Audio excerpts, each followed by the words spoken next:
Hey guys, I just wanted to give my predictions for King of the Table, which is taking place December 14th. Um, the first match I'm going to talk about is Dave Chaffee versus a guy most people don't know, Gabor Bota Dukat. So Gabor is this year's WAF World Champion in both the youth under 23-year-old division and the senior division. He beat a lot of strong guys, but his exact level is somewhat unknown because, just based off that, we don't know if he's top 5 in the world or below top 20, because he probably didn't beat anyone that's in the top 20 in my opinion, but he did beat some really strong guys.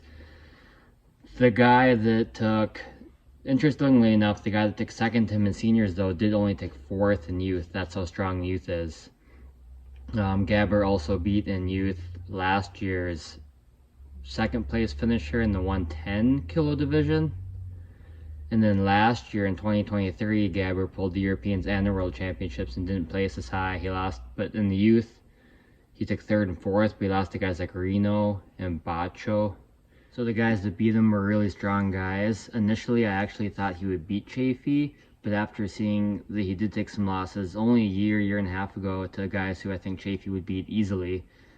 Not saying Chaffee would beat Reno easily, but he placed last in the senior division last year.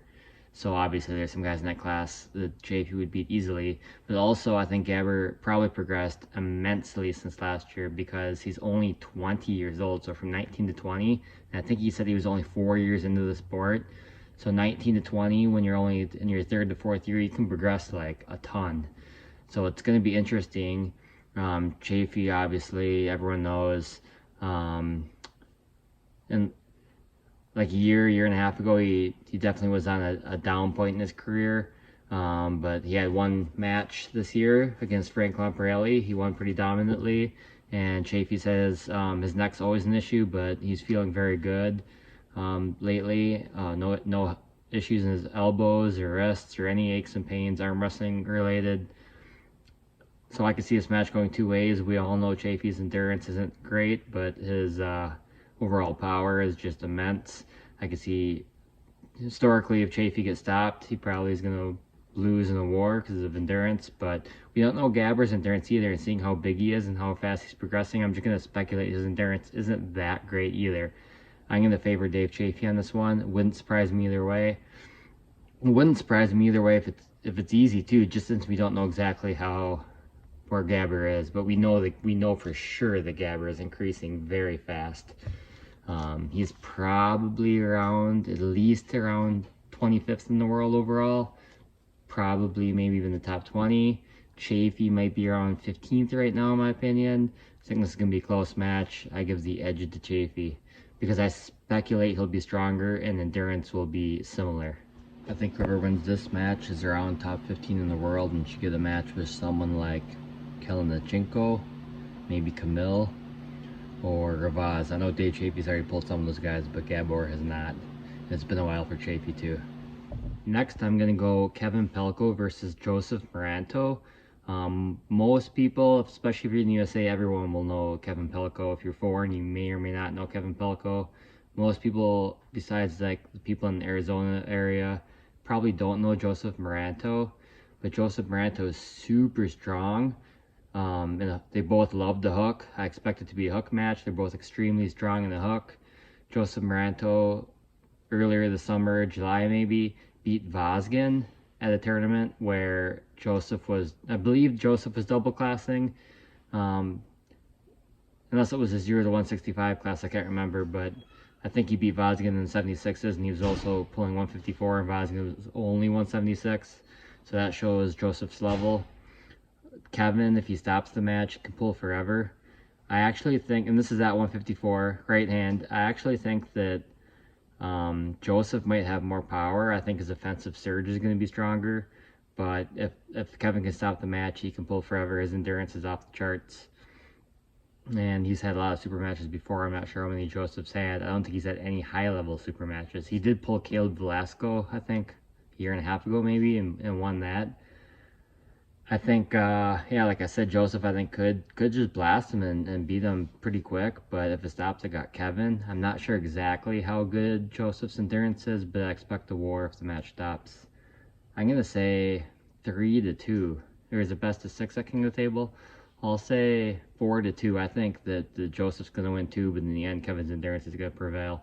If Joseph just flat out stopped him, though, I wouldn't be shocked. I'd say there's like a 20% chance of that happening, but overall, I'll go 60-40 for Kevin, just because I know his endurance is off the charts.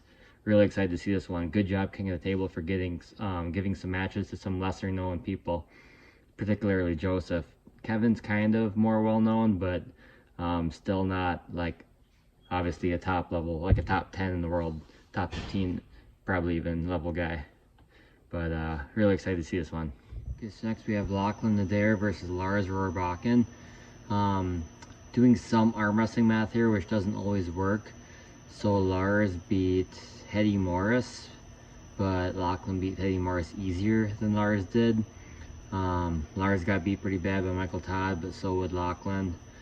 And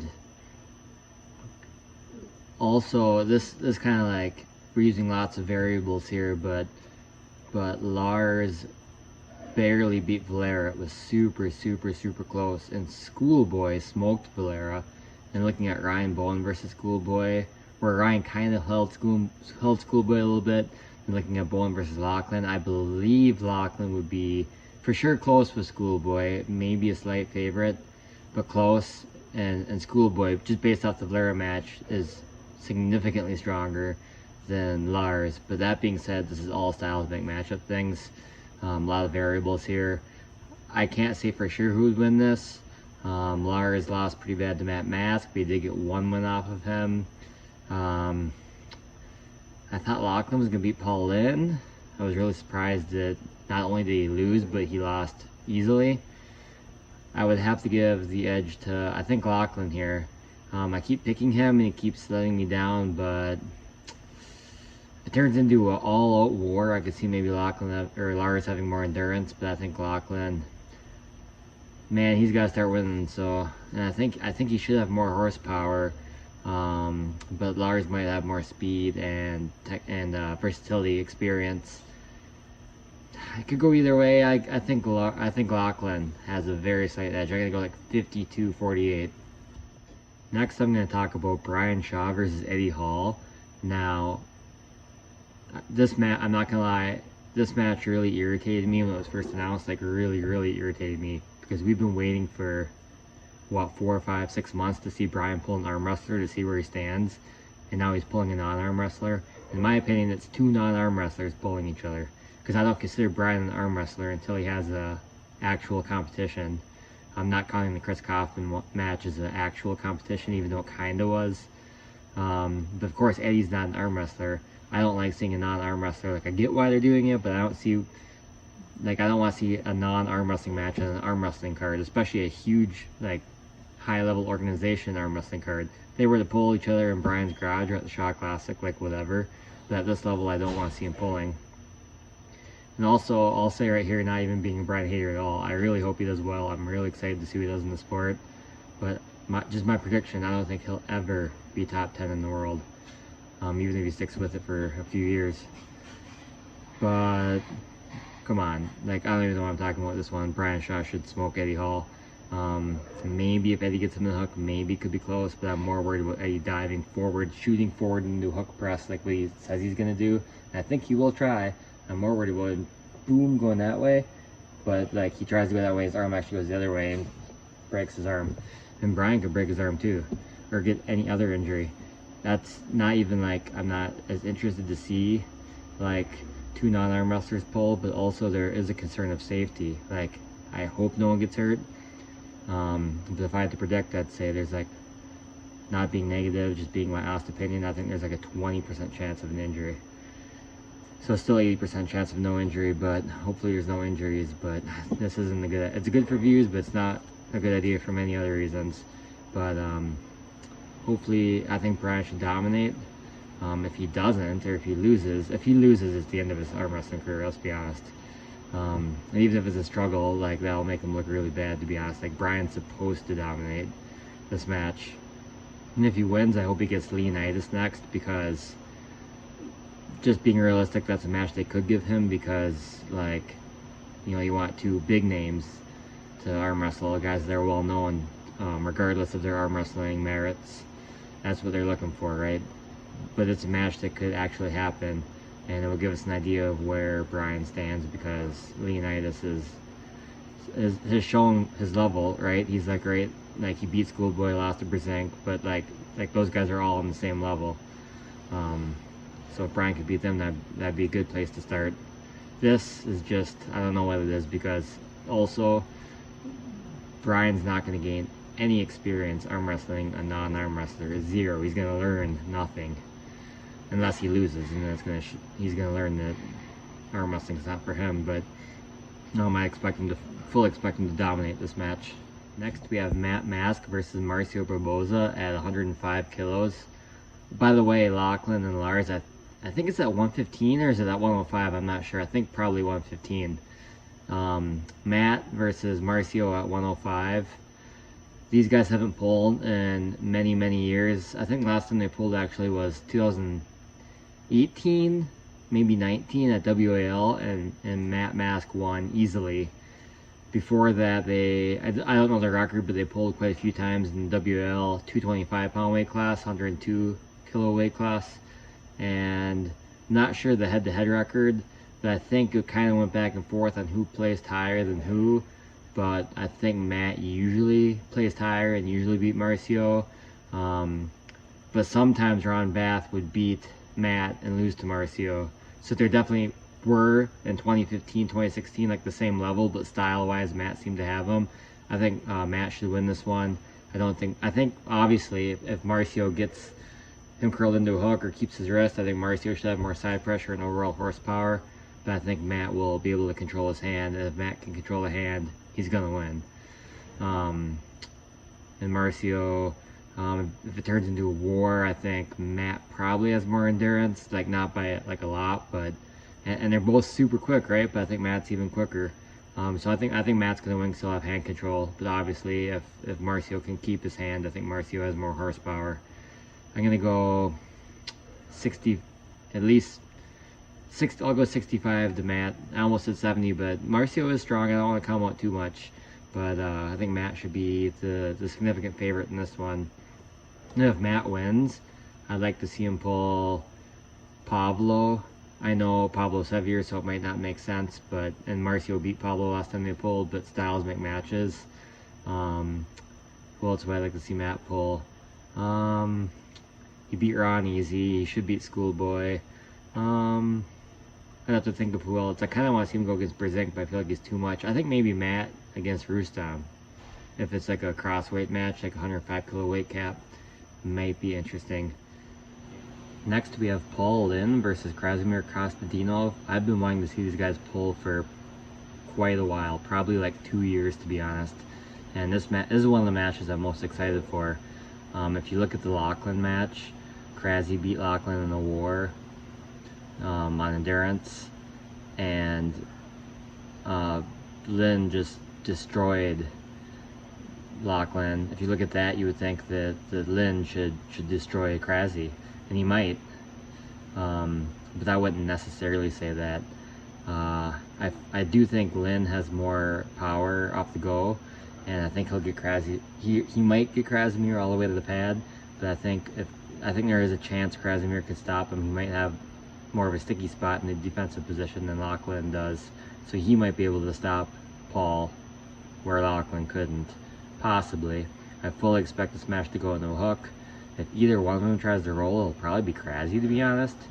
Because if Paul tries to roll, he's not going to be able to roll Krasimir, but there is a slight chance that Krasimir could roll Paul.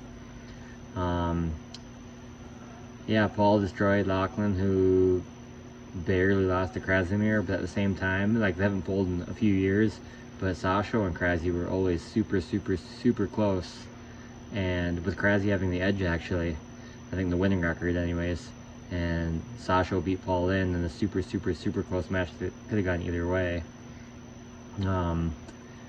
Paul also lost to Rustam, who Krasimir usually beats, but close.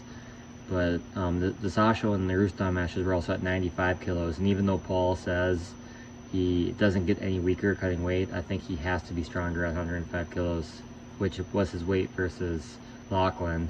He might have only been like 102, 103 kilos, not a full 105 kilos, but still not cutting weight. I think Paul has to be stronger. I could see this match going one of two ways. I think either Paul wins fairly quickly, or if it's a war, I think Krasimir probably has more endurance. And I've seen pictures of Krasimir lately, and he looks huge. Looks bigger than he's looked in a long time. Maybe it was the camera angle, who knows, and sizes and everything, but when a pro arm wrestler gains mass, you gotta think they're gaining strength too. Just based off the Lachlan match, which is not everything, I have to go with Paul, but I could see it going either way. But I think Paul's a lot stronger too when he's 105 kilos versus 95. Another common match these guys had in common, it was like 3 years ago now, but Brzenk beat Paul in a hook. Close, but John won, and John lost to Krasimir in a hook, but that John that lost to Krasimir, I think, was a little bit weaker, a little bit older. He recently came off the Sasha match, so he might have not been as strong because he cut a bunch of weight not too long ago. But he could have been stronger than the one that faced Paul too. We don't know for sure. There's lots of variables, right? But I definitely think Krasimir could win. I'm not. A lot of people are saying Paul is going to dominate him just because of the Lachlan match, but I won't say that for sure. But I would go 55% to Paul in, and whoever wins this match, maybe a match versus Nugo or Petro Marant at 105 kilos. That might be interesting. I think both those guys would be underdogs in those matches, but that would be like the next step up, in my opinion, for those guys. Alright, we have Tobias Sporong versus Corey West. The only common opponent these guys have that I can think of is Camille, and Camille beat Corey pretty easily, but he did lose once, and Camille also beat Tobias. But that is that different styles, right? With Tobias and with Camille, he obviously floppers pressed both of them.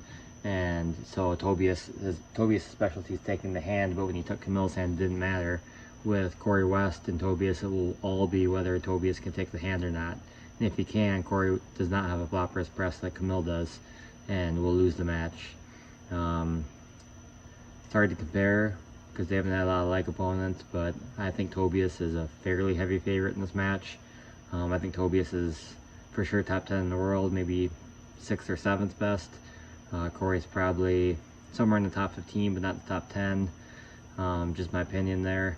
And Tobias is hard to turn into a hook. Not very many people have turned him into a hook. He was a while ago, but he, I think, took a round off Morozov and beat Prudnik pretty easily. I'm not sure who has a stronger cup between Corey and Prudnik, but I think it's probably close. And Tobias has only got stronger since the Prudnik match. And when I say close between Prudnik and Corey, I'm talking peak juiced up Prudnik, obviously. Yeah, I think if it goes in the hook, I think Corey will win. Maybe Tobias could still hold him in kind of like a pronated hook, like still pulling out on his hand. But I think Tobias probably takes his hand somewhat easily. I'd say 75% for Tobias, but hopefully it's a close match. The next match is Sandras Shedis versus Rustam Babayev. This one's right-handed at 105 kilos. This one is really interesting, but I will be really surprised if Rustam wins, to be honest. Hopefully he can make it a war.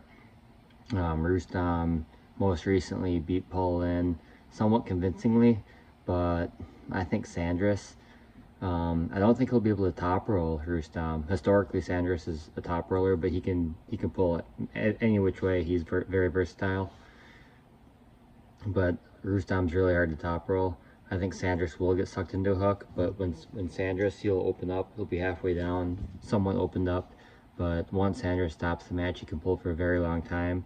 And Rustam is very explosive and strong, but he's not an endurance puller. That's why historically he's always been better at tournaments and super matches.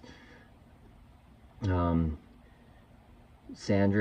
lost to Segov, but he did, not until the 3rd round, but he did finally stop him and make him work really hard. I can't imagine Rustam has the power of Segov, even 105 kilo Segov. Honestly, I think Sandras will probably sweep it, maybe Rustam could get one. I'd be pretty impressed if Rustam couldn't even get one though, to be honest. Rustam did go back and forth. In the end he lost, but he did go back and forth with Irakli. And I think Irakli and Sanders would be close, but it's a different style. Because Irakli would attack Sanders' hand, have a chance to take his hand, but lose if it goes inside, I believe. And Sanders and Rustam will go inside like 95%. There's a chance Sanders might take his hand, but I'd say 90% it goes inside. Also, not accusing anyone. I mean, we all know that most of the top guys do this anyways, but there is a chance that Sanders, up until recently, has been actually clean. And based off recent pictures I've seen, I know camera angle, lighting, whatever, I don't think he's clean. But I'd go like 80% chance to Sanders, maybe even more, but I'd say like there's like a 70%, 75% chance that Rustam at least makes it a hard match. I mean, I know Sanders was taking it easy on him, taking it lightly, but even Larry Wheels was close to pinning Sanders once. Pablo pinned Sanders once, and I think Rustam is probably ahead of those guys power-wise and speed-wise. For sure, speed-wise. I could see Rustam and Pablo, the Pablo from 2 years ago, being close in power. Yeah, but Sanders should win this one almost for sure. And if Sanders does win this one, I'm not sure who he should go against next. Maybe Todd Hutchings would be an interesting match. Todd did beat Segov, who beat Sanders, but both matches were close. And I think Sanders and Todd would be an interesting style matchup. That being said, I think Todd should go down to 95 and pull Irakli. So who else could Sanders pull? Rematch with Segov would be good, but I think Segov's going to be heavier now. Maybe he could pull Medashenko at 115, or I think he'd probably beat Bacho, but maybe Bacho. We haven't seen Bacho in a while. That could be an interesting match. Or maybe him against Nugo. Some of those matches that could be really interesting. Gabby Vasconcelos versus Barbora. The rematch from, I think, about a year and a half ago. Undoubtedly the top 2 female arm wrestlers in the world. But last time Gabby won the first 2, and Barbora was eventually able to stop her and outlast her / out arm wrestle her, and win after losing the first 2. So back then, anyways, it seemed as if Gabby was stronger, but Barbora was the better arm wrestler and or more endurable. I think Barbora is going to win easier this time because Barbora is younger than Gabby. It's hard, you can't really gauge their progression, right? Because like since then Barbora pulled Egla and she smoked her. She won a couple WAF titles, but like she beats everyone easy, right? So you don't know how much stronger she's getting because she always beat those same people easy. She hadn't pulled Egla before, so that was the first time they met. And Gabby, you can't really gauge how much better she's getting either. You can maybe gauge off of gym lifts if you watch workout videos, but that's just, you know, that's not everything. But I assume that Barbora will have progressed more since then because she's younger. She's probably further away from her peak. I don't know how old she is. I think she's like maybe 23. I think, I'm not actually positive, but definitely she's younger in the sport and younger in age, so she should be progressing still. And Gabby, I just don't know how much stronger she can get. I mean, she can get bigger, but at her height, which I think is around 5 feet, I believe, like at a certain point, size isn't gonna help her anymore. Her frame just isn't big enough, and with how long she's been arm wrestling, and I mean, I was gonna say her age, but I guess like lately the pros have been getting good even into their 50s, and she's only like 35. But just with how long she's been arm wrestling, I can't see her progressing very much. I'm sure she is very hungry for the rematch though, which is one thing, but I just don't think she's gonna be able to beat Barbora. I'm gonna go, I wouldn't be surprised if it's a sweep. I'll give Gabby 1. I'll say Barbora wins 4-1, but I could see it being a sweep too. I definitely think Gabby's got more explosive power off the go and overall strength still probably, so she'll probably get Barbora on the losing side, but Barbora, I think, will be able to stop her, and she's too strong and too good of an arm wrestler. Her lever is bigger, she's bigger, she'll be able to bring her back. Jerry Caderet versus Levan Segnishvili for the #1 spot in the world. A lot of people are counting Jerry out. I think Jerry has a chance. I think that with anyone currently, including Levon, if Jerry gets to his spot, he will win. If Levon gets in the losing side at all over here, I think it's only a matter of time. We all know, I assume everyone knows, even the ones counting Jerry out, that if it turns into a war, Jerry's gonna win. That's not a knock on Levon's endurance. I actually think it's not terrible, especially for his size. It's actually pretty good. But Jerry's endurance is off the world, right? It's off the charts. No, not very many people are going to outlast Jerry in a war. Like literally like 5 or less probably. And Levon's not one of them. But what Levon's got going for him, he's stronger, he's smarter, he's quicker, and he's versatile, right? He can top roll, he can hook. His press might not be like as good as his hook and his top roll, but I assume he's been working on it. He has pressed before. And then on the other hand, though, he did struggle to pin Hermes, and you gotta think that Jerry's flop press is better than Hermes, and his endurance. And he's not gonna hurt his shoulder probably like Hermes did, but Hermes did pull back first and then get the stop and switch to the flop press versus Jerry. He won't be able to pull that way. So it's interesting. It's a different style, right? But just I think Jerry's going to be way stronger than he's ever been. I think he's definitely all in, which also could lead to, like, historically he's never got hurt, even though he pulls in crazy positions, but he could get hurt.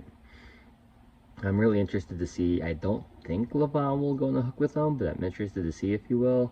It's probably a bad idea. He's going to have to take Jerry's hand to get a position, and if Jerry stops him, hopefully he's pretty low to the pad, and Levon can transition to a press, or more, at least of more of a side pressure. Like he might not be hanging down like this. He might be more like side pressure, still staying close to his body, and hopefully that's what he's gonna have to do to get the job done. But I do think that Jerry has a chance. I think Jerry has a chance against any top roller. I would give a 30% chance to Jerry, a 70% chance to Levon, and Levon might just destroy him. For Levon's sake, that'd be the best way to do it. So, but I would not count Jerry out. 30% I'd say to Jerry, 70 for Levon. To go over my picks again quick, I say Kevin Belko over Joseph Moranto, but I think it's going to be an all-out war. I'll go 55-45, maybe 60-40. Paul Lynn over Krasny, I say 60-40. It might be easy, but if it turns into a war, which is also possible, Krasny might have more endurance. Tobias Sporong over Corey West left-handed, I'll say 70-30. Matt Mask over Marcio, I'll go 65-35. Lachlan over Lars, I'll go 55-45. That's one of the ones I'm least sure about. Dave Chafee over Gabor, I'll go 55-45. I'm not really too sure about that one either. Sanders over Rustam, 80-20, but maybe even 85-15, but there's still a decent chance that it will be like not an easy match. Barbaro over Gabby, I'll go 75-25. I'd be pretty surprised if Gabby beats her. And I'm not sure what's next for Barbaro if she wins, because I really don't think anyone can challenge her. Gabby's the only one that can challenge her. Brian Shaw over Brady Hall, 90-10, I don't know. And Levon over Jerry, 70-30.